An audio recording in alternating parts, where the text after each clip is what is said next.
Ito naman, isa namang helpful training ang naganap kamakailan lang para sa mga empleyado ng People's Television Network. Dito ay itinuro sa kanila ang tamang paggamit ng gender analysis tools. Let's all watch this.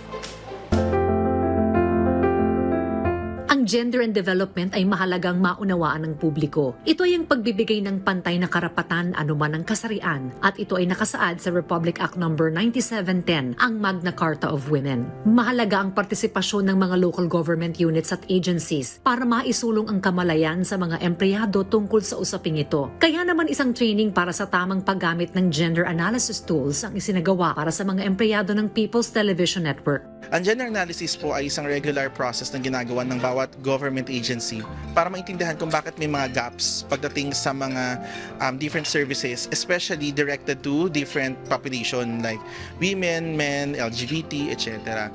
Ito pong gender mainstreaming naman is pagsisigurado na lahat ng mga na-identify na mga concerns ay na-address at na-i-integrate natin sa programs, services, and products ng bawat ahensya. Sa paggawa ng mga plan of activity sa loob ng ahensya, mahalaga na ito ay ma-analyze ng mabuti at matagumpay na maisagawa.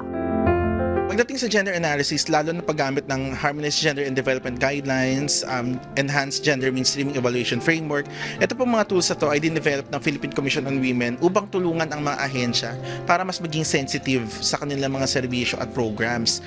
Ito din po ay nakokowa or ino-audit ng Commission on Audit. So mahalaga po na ginagawa talaga siya regularly at in-ensure na ito ay religiously followed.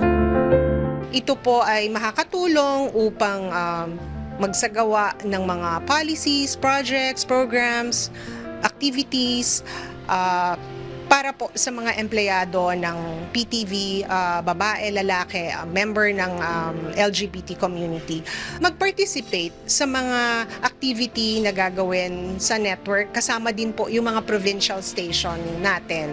Mahalaga ang mga aktibidad na naglalayong palaganapin ang pantay na karapatan at pagtingin sa lahat ng kasarian. At sa loob mismo ng organisasyon ay dapat napapanatili ang mga best practices tungkol dito para sa mas empowered na komunidad.